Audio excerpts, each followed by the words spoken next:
the population to the extent that I'm not worried. I'm personally not worried.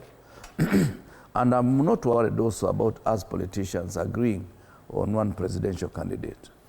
I'm optimistic, and at times my sixth sense informs me that we are likely to have one presidential candidate facing the current regime, unless Raila, on the eve of elections, will again run.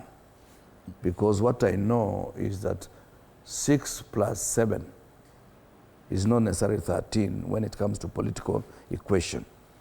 The 6 million votes that Raila got and the 7 million votes that the current president got, take away something, may end up being 8 million, because there is going to be huge exodus from ODM should Raila decide to support Ruto. And there's also a lot of discontent among UDA supporters, and that exodus is likely to galvanize into creating one credible candidate on our side. And that I'm confident.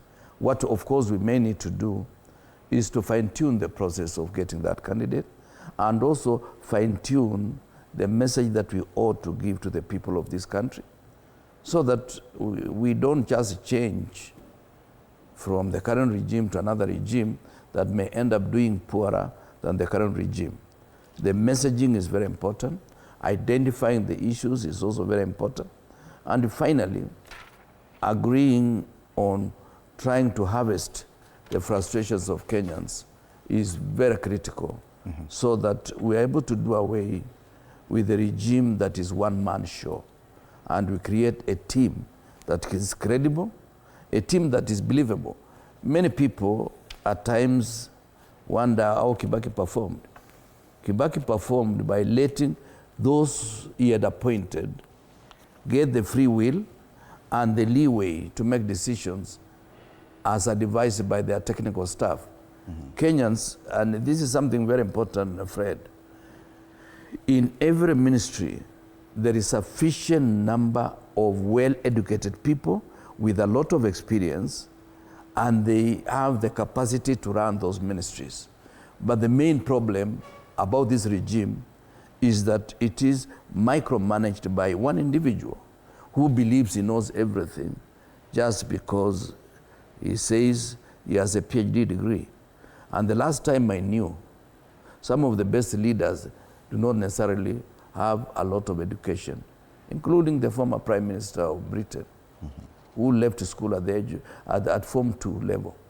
But is the person often quoted by many leaders all over the world, the late Winston Churchill. What I know about many leaders is the capacity to interpret what the public is thinking, and also allowing ourselves to have perhaps a younger cabinet than is the case today.